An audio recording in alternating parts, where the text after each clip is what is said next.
Isang mapagpalang araw po sa lahat. Ang tulang ito'y pinamagatang tamis ng kahapon. Sa mundong tigila ang lahat ay nagmamadali, maging ang takbo ng oras ay kay bilis. Mga taong hindi pa pumuputok ang araw ay todo kayod na sa bukid at sakahan. Pero teka, kung gaano kabilis ang oras ay gaynon din kabilis nagbago ang takbo ng mundo. Kung dati madaling araw pa lang ay abala na ang lahat sa paghahanda para sa umaga. Pero ngayon mga kabataan ay hanggang madaling araw ay dilat na dilat pa kakatutok sa cellphone, naglalaro ng mga e-games at kakascroll sa Facebook at TikTok.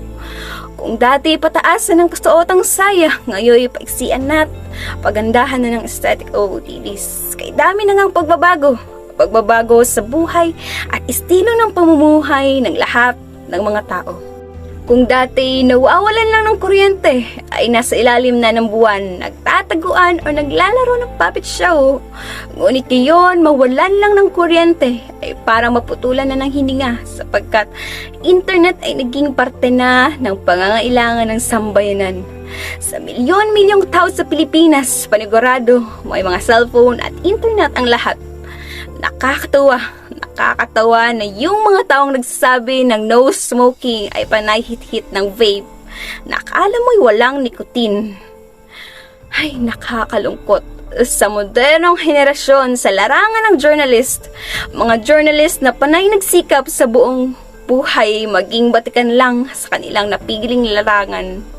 Pero nakakalungkot na unti-unti na silang napapalitan ng mga AI or Artificial Intelligence na newscaster. Dahil ang sabi pa ay konti lang ang gastos sa mga AI kumpara sa sweldo ng mga totoong taong journalist. Mga journalist na handang sumulong sa giyera man, bagyo o anumang kalamidad ng mundo, handang magserbisyo. Mapaglingkuran lang at mabigyan ng tamang impormasyon ang lahat ng mga Pilipino.